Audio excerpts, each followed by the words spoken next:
ఎన్నికలు దగ్గర పడ్డాయంటే చాలు కప్పల తక్కెడ రాజకీయం షురువైతది. ఈ పార్టీల నుంచి ఆ పార్టీలకు, ఆ పార్టీల నుంచి ఈ పార్టీలకు జంపింగులు బగ్గనే నడుస్తాయి.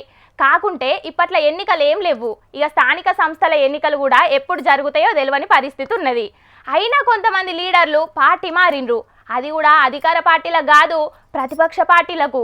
మరి వాళ్ళు ఏ పార్టీలో చేరిండ్రు, ఎందుకు చేరిండ్రు అనే ముచ్చట్లన్నింటి మీద ఓ నజరేష్ రాపోండి.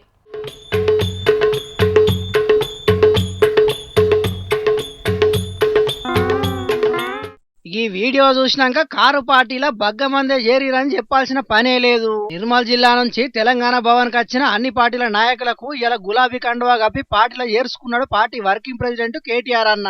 కష్టంలో ఉన్న తల్లి లాంటి పార్టీ నమ్ముకొని ఉన్నోళ్లే నియమైన కార్యకర్తలన్న కేటీఆర్ పార్టీ నుంచి పారిపోయిన పేర్లు తీసి వాళ్ళని పెద్దోళ్ళని చేయొద్దని అన్నాడు. ఇక 6 సార్లు అందాల పోటీలకు పోయిన సీఎం రేవంత్ రెడ్డి అగ్ని ప్రమాదం జరిగిన గుల్జార్ హౌస్ కు మాత్రం ఒక్క పారి కూడా పోలేదని గరం అయిండు. ఇక అందాల పోటీల మీద ఇంకేమన్నాడో ఇనుండ్రి.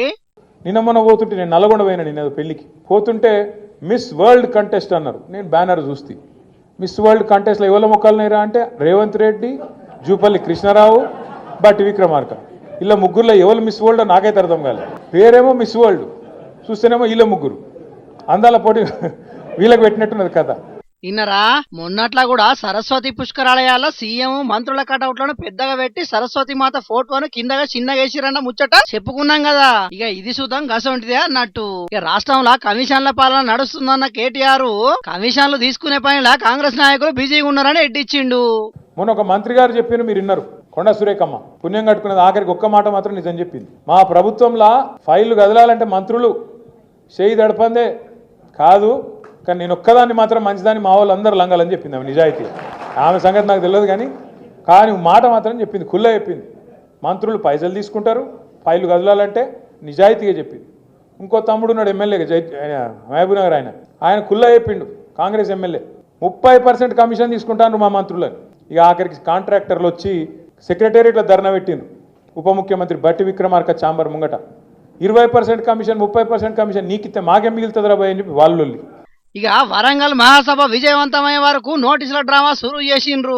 కాళేశ్వరం ప్రాజెక్టు ఇంజనీరింగ్ మారవేలని సుప్రీంకోర్టు కూడా తేల్చి చెప్పింది.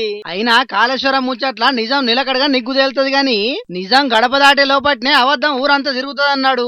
కాంగ్రెస్ బీజేపీలే మేడిగడ్డ దగ్గర బాంబు పెట్టి వేల్చేసిరని నా అనుమానం అన్న కేటీఆర్ మొత్తానికైతే ఇలా మల్లోపారి చేతి పార్టీ సర్కారును గట్టిగానే అరుచుకున్నాడు. మరిగా ఇప్పటి సందే కారు పార్టీల చేరికలు సురువు చేసిర్రు కాబట్టి రేపట్ల ఎట్లుంటుందో చూడాలి మరి కారు పార్టీ పరిస్థితి అని అంటున్నారు కొందరు రాజకీయ విశ్లేషకులు.